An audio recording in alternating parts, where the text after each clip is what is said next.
Okay, we are live. This is Kitty Shambliss here of Loving Without Boundaries, and I am here for a very important topic with our own Coach B. And we would just love to start out just by saying we are glad that you are here. And if you're watching either us live or the recording, know that we are absolutely delighted and excited to be able to speak to you today.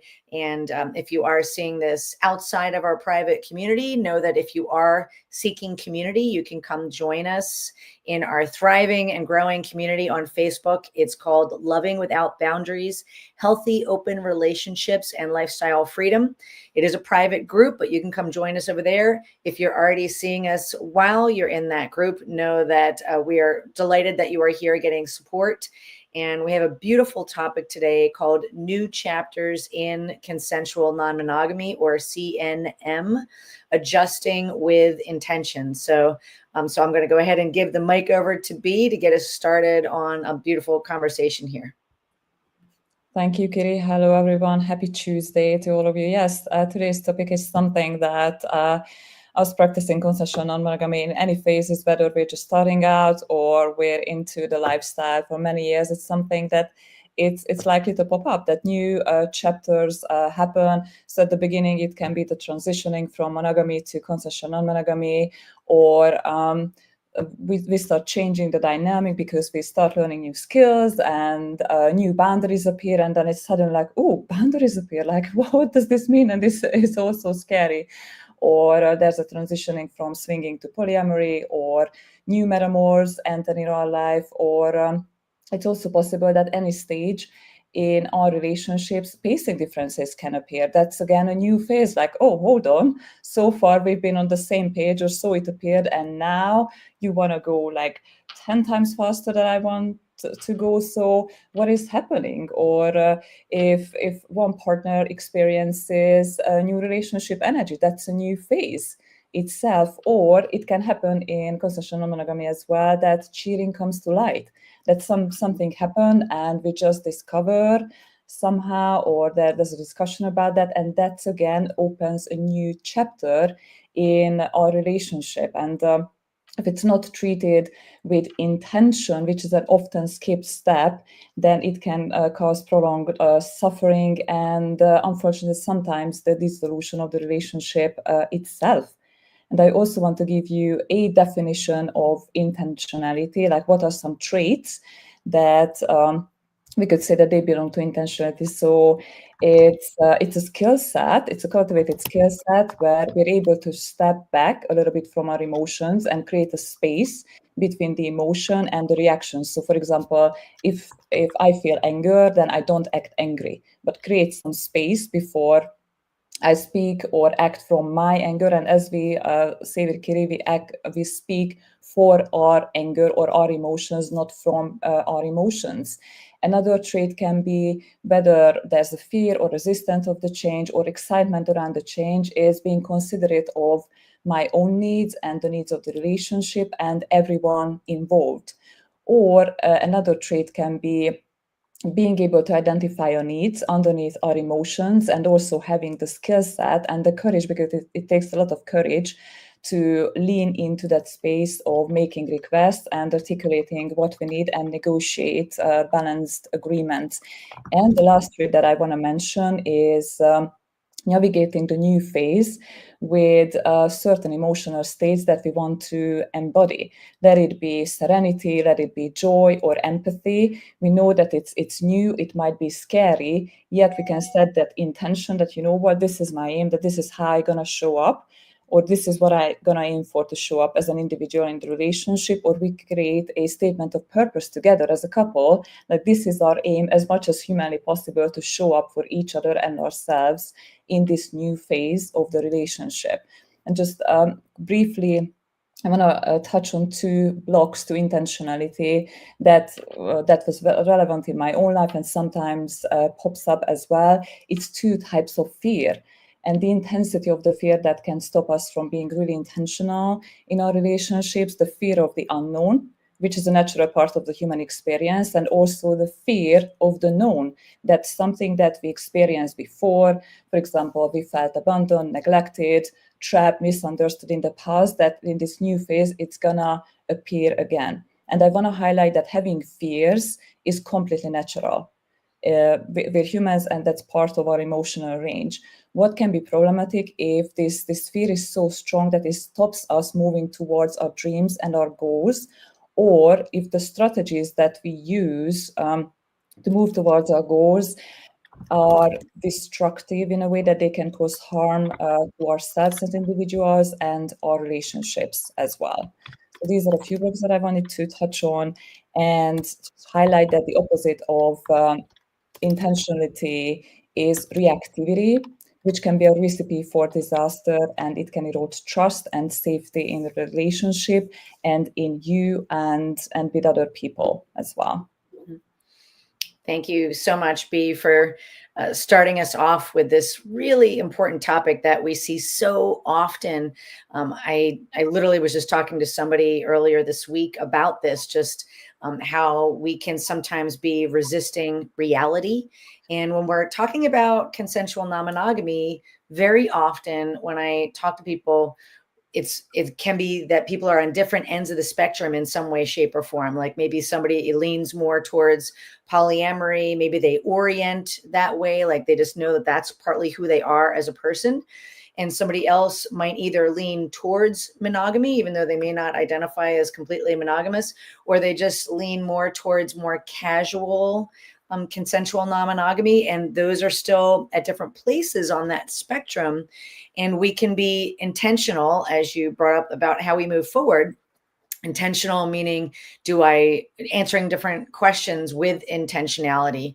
Do I want to do the work to stay in this relationship, to learn how to navigate through my fears? Do I want to be intentional about growth and finding different skills that I may need to be able to do this on both ends of the scale? Because even for the person who's on more of the polyamorous side, some of the skills that they would need to develop are empathy, or being able to have an honest conversation and negotiate agreements. For both people, learning how to set healthy boundaries, understanding what boundaries even are, what's the difference between a boundary that's about ourselves and our own values versus rules where we're attempting to control or we're attempting to change somebody. And I want to bring that back to resisting reality, because a lot of times when we talk to people, they've had an epiphany, one or both of them had an epiphany that, hey, you know what? I don't actually think I'm a monogamous person. I've been drinking the Kool-Aid of monogamy, but that's just not how I'm wired, or that's not how I want to move through the world. And we might be either resisting reality about who we are, or somebody who's maybe a different place on the spectrum might be resisting reality that their partner has evolved, has changed, has gotten to a new chapter in their life.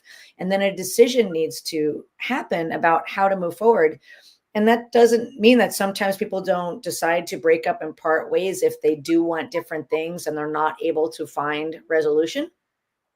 But I view it as there's three pathways forward when we're talking about kind of like a traditional situation, a traditional couple. You can either break up and get divorced and go find happiness in your own unique ways. And there's nothing wrong with that. Sometimes people do change, people do evolve, and they can be happier together. Or you can stay in the same situation, sometimes feeling miserable, sometimes on the field of battle, or where we're attempting to try and change the other person. Like, can't you just go back to the way you were last year, 5 years ago? That would be great, but we can't do that. The more we try and change things that aren't in our wheelhouse to change, the more we're resisting reality. We might be complaining. We might be in denial of what's actually happening. We might be trying to hide or suppress emotions. But when we do that, it's all just going to keep coming out in unhealthy ways. Mm-hmm. And not just to other people, not just leaking out, like whether we're lashing out or different things like that, but also hurting ourselves. We might start numbing our emotions with alcohol or drugs, or we may start chipping away at our own sense of self-worth, right?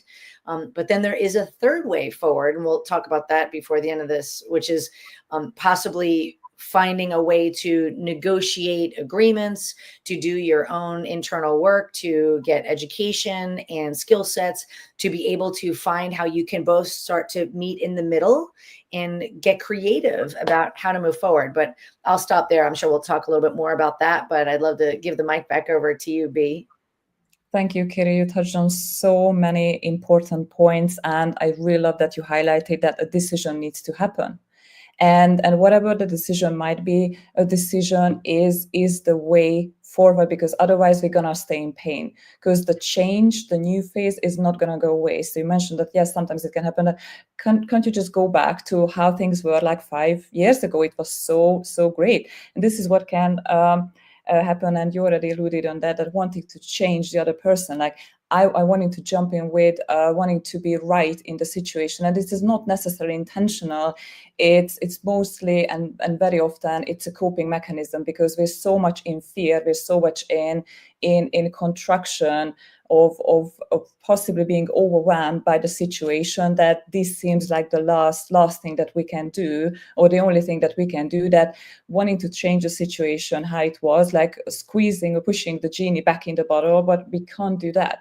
And unfortunately, as exactly that you said, that we can hurt ourselves and we can hurt our partners and our relationships as well if we're investing in changing what's already there. So if we keep resisting reality.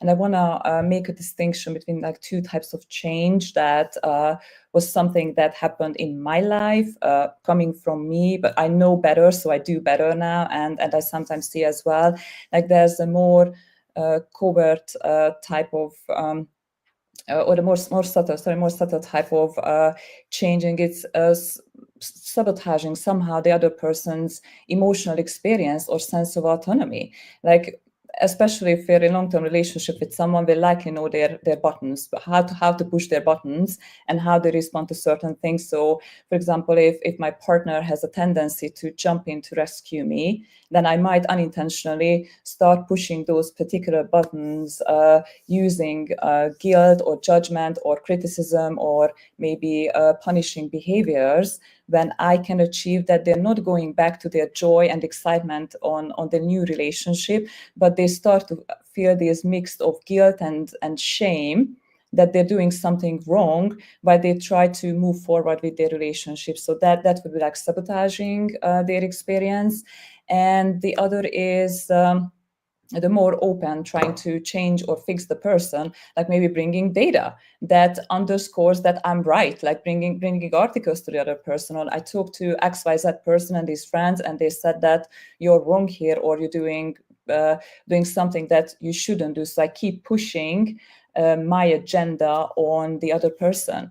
And I really like this saying that a person convinced against their will is of the same opinion still. So with this type of trying to fix or change or sabotage someone else's experience, and by this resisting reality, sure, we can sometimes achieve certain goals because the other person, the partner, goes back a little bit on not opening up the relationship, because they say that, okay, like I'm gonna do everything that I can in my existing relationship, and somehow I feel guilt and shame around wanting to open up.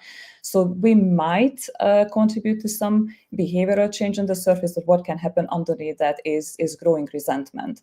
Is resentment of the person for themselves because they're not living their most authentic life, and they start resenting me because they might feel that I'm pulling them back. So that there's a huge cost if we come from this place of reactivity and protection, and not doing that intentional decision that Katie talked about. Mm-hmm. Thank you for that, B. And I love that you highlighted the different things like resentment. Resentment can become a relationship killer. I'm sure a lot of our listeners and people that are watching know that resentment can erode connection.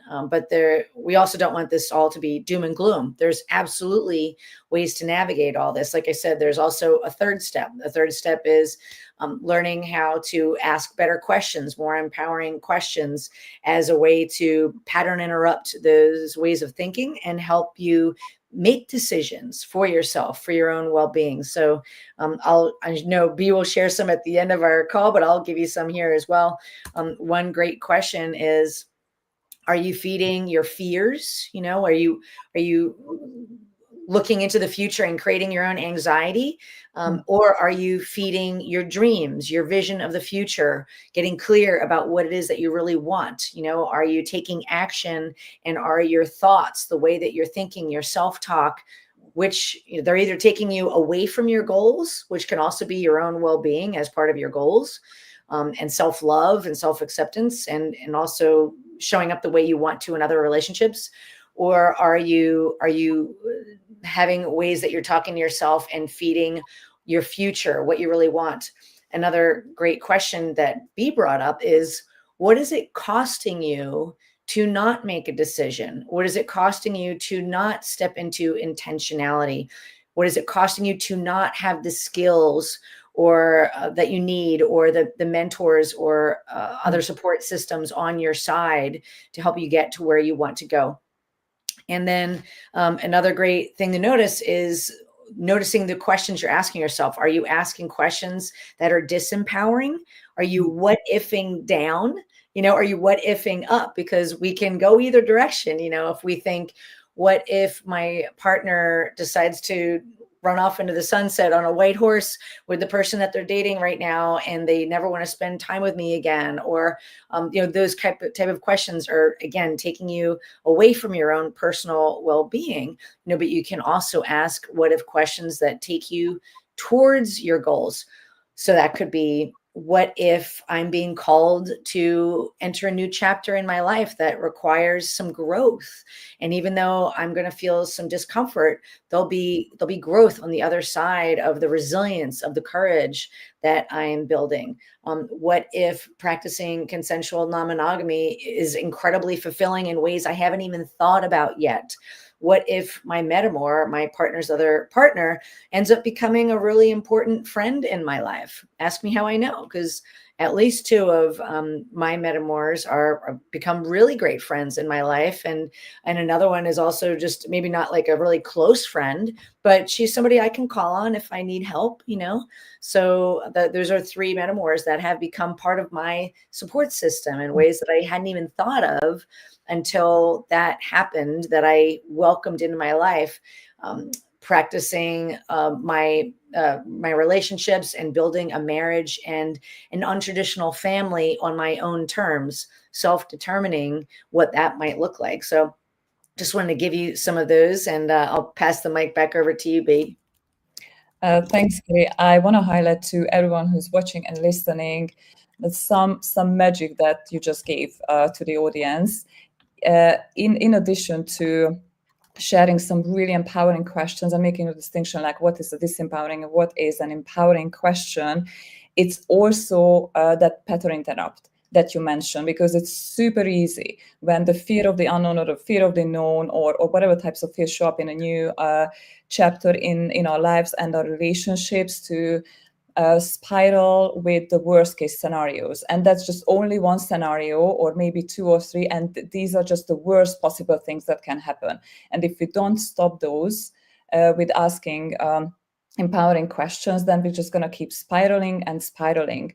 So here, what you can create with those questions is, what else can be true? What else could be true in this situation? So you start seeing more perspectives, more sides of the story, to get out of that place of despair and overwhelm. And asking these empowering questions is a brilliant way of doing that. First, stopping the emotional spiral, and then elevating your state and start seeing different perspectives of what else could be true other than the worst fear that I can imagine that could come to existence here. Yeah. Absolutely. Absolutely. So, and feel free, B, to add anything else, but I'll just start to say here, if anything that we're saying is resonating with you, if you realize, wow, I think I really do need some more support. I do need some more help.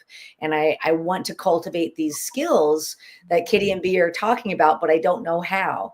If that's you, then feel free to know that you can reach out for help. And it all starts with just having an honest, authentic conversation. That's how I originally came to know B and so many of the beautiful, amazing people, brave and courageous people that we get to work with in this space. So you can think of, when I mean this space, I mean we are here to help people live their most authentic lives, free from jealousy and insecurity, shame and guilt, and also the pain of potential ongoing infidelity, because a lot of people do come to us after there has been some past cheating, in the open relationship and polyamorous space, in the sex positivity space, so that they feel unstoppable and fall back in love with themselves, all from a place of empowerment, as well as learning how to really take care of your own well-being and get skills that ripple out into so many other areas of your life, not just intimate relationships.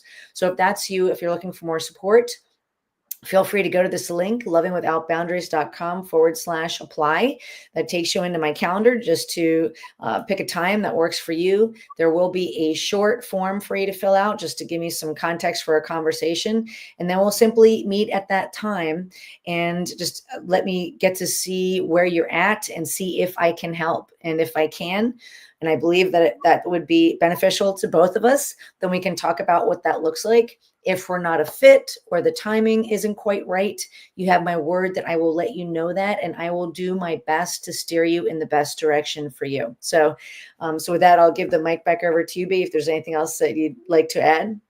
Yes, I brought a few questions. So we talked about some advanced skills that sometimes it's needed when we enter into the complexities of consensual non-monogamies, and it's really easy to forget about the strengths and the successes that we created in other areas of our life, because we think, oh, what I created in my career, for example, or in past relationships is not applicable. Yes, sometimes we need to build on those ones, and this question is aiming at you remembering the greatness that you already have inside of you. So question number one, what might you want to borrow from how constructively you adjusted to changes in any areas of your life? Sometimes it can help if I actually, not the same situation, but yeah, I actually overcome some great changes in my life, and it was constructive, and I managed it beautifully and powerfully. So okay, what might be some of the strengths that I cultivated there that could help me here?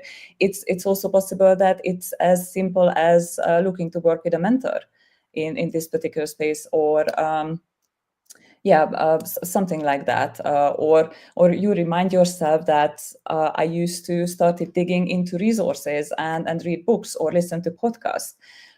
Question number two, when faced with change, a new phase in your CNM relationships, what might help you create space from your emotions in the moment before you act on those emotions, so you can respond with more intentionality? What is it for you? Is it maybe taking a 5-minute walk? Is it doing some meditation? Is it doing some breath work? So how can you slow down your responses in a way that you create some space from those emotions?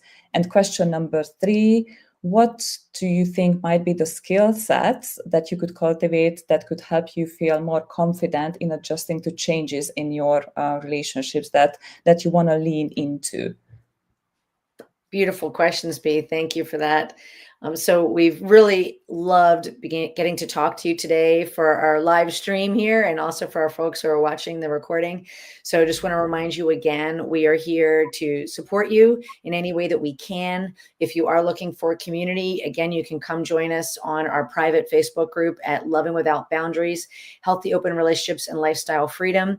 There's also our podcast, Loving Without Boundaries, which you can find at our website, lovingwithoutboundaries.com. We also have many blog posts and newsletters, so you can always sign up to be told of different things that are happening, including in the Washington, D.C. area where I live, in the D.C. metro area.